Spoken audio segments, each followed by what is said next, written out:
உன்னதமானவருக்கே ஸ்தோத்திரம். இயேசு கிறிஸ்துனுடைய சீசர்கள் 12 பேர்.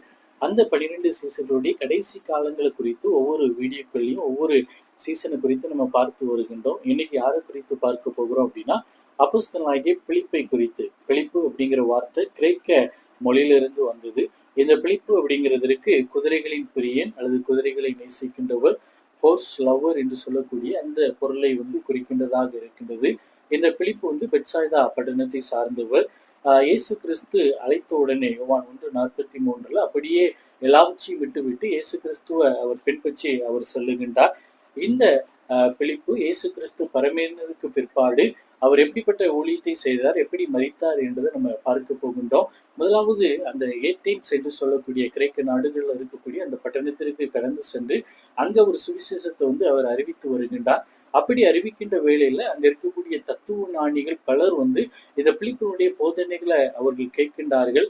அப்படி கேட்கும் பொழுது அவங்க கோபம் அடைந்து அனனியாஸ் என்று சொல்லக்கூடிய ஒரு யூத குருவை பிலிப்புவை கொலை செய்யும்படிக்கு அப்படிப்பட்ட ஒரு தவறான ஒரு காரியத்திற்காக அந்த மனிதனை அவர்கள் எழுப்பி அவர் அனுப்பி விடுகின்றாங்க. இப்போ இந்த பிலிப்பு இதை பார்க்கின்ற பொழுது அவன் தன்னை கொலை செய்ய வருகின்றதை அவர் உணர்ந்த பொழுது என்ன செய்கிறார் அப்படின்னா, அவரை சபிக்கின்றார். சபித்த உடனே பூமி அப்படியே வாயை திறந்து அவரை விழுங்குகின்றது. இதை பார்த்த உடனே அங்கிருந்து தத்துவ ஞானிகள் எல்லாருமே ஆண்டவரை அறிந்து கொள்ளுகின்றாங்க. இன்னொரு சிறப்பு என்ன அப்படின்னா, இந்த பிலிப்பு எப்பொழுதுமே தன்னுடைய மனைவி, 3 பிள்ளைகள், அதே போல 2 சகோதரிகள் அவர்களோடு கூட தான் அவர் ஊழியத்தை கடைசி வரைக்கும் செய்ததாக குறிப்புகள் காணப்படுகின்றது.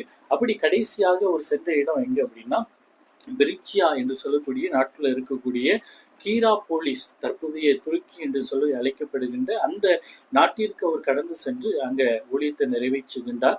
அங்கு காணப்பட்ட ஒரு வினோத பழக்கம் என்ன அப்படின்னா, இந்த மக்கள் சர்ப்பத்தை வழிபடக்கூடிய ஒரு காரியத்துல அவங்க ஈடுபட்டு வர்றாங்க.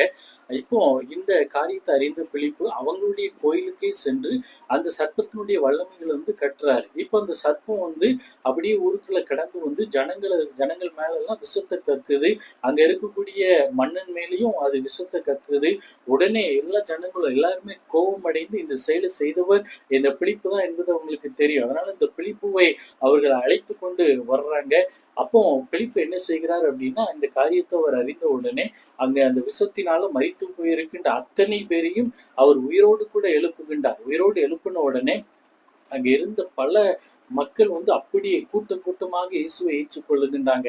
ஆனா அங்க நடக்கின்ற காரியத்துல யாருக்கு உடன்பாடு இல்லை அப்படின்னா, அந்த சர்ப்பத்தை வைத்து பிழைப்பு நடத்தக்கூடிய அந்த பூசாரிகளுக்கு பயங்கரமான கோபம். ஏற்கனவே சர்ப்பத்தினுடைய வல்லமைகளை கட்டிட்டாரு.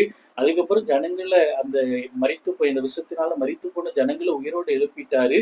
இதனால அநேகர் ஆண்டவரை ஏற்றுக்கொள்ளிட்டாங்க. அப்ப இவங்களுக்கு ஒரு கோபமூட்டுகிற ஒரு செயலாக இருந்ததுனால பயங்கரமான ஒரு கோபம் அவங்களுக்கு வருது. உடனே கவர்னரை பார்த்து, இவனை எப்படியாவது நம்ம பழி தீர்த்து விடணும், இவனை கொலை செய்திடணும், இல்லைன்னா நம்மளை வாழ விட மாட்டான் என்று சொல்லி அவங்க எண்ணி என்ன பண்றாங்க அப்படின்னா, கவர்னர் உதவியோடு அவரை கைது செய்து பல அடிகள், பல துன்பங்கள் அவருக்கு கொடுக்கின்றாங்க. கொடுத்ததுக்கு பிற்பாடு அவருடைய ட்ரெஸ்ஸை அவங்க கலத்திடுறாங்க. கலத்திட்டு என்ன செய்யறாங்க அப்படின்னா, தொடையிலையும் கால்லையும் அவங்க தொலையிடுறாங்க.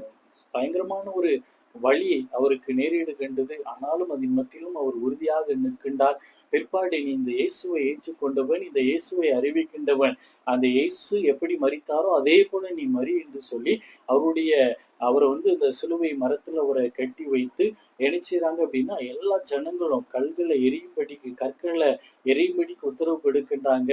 எல்லா ஜனங்களும் தங்களுடைய ஆசை தீர கற்களை பிலிப்பு மேல சிலுவையில தொங்கிக் கொண்டிருக்கிற அந்த பிலிப்பு மேல எவ்வளவு மூர்க்கமா அதை செய்யணுமோ அவ்வளவு மூர்க்கமா செய்யறாங்க.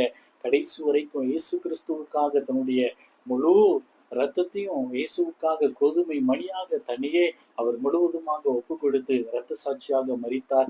இந்த நிகழ்வு யார் முன்னிலையில் நடக்கு அப்படின்னா, அவருடைய பெற்ற பிள்ளைகள் முன்னால, அவருடைய மனைவிக்கு முன்பதாக இந்த காரியம் நடக்கின்றது. எவ்வளவு ஒரு வேதனையான ஒரு காரியமாக இருந்திருக்கும்.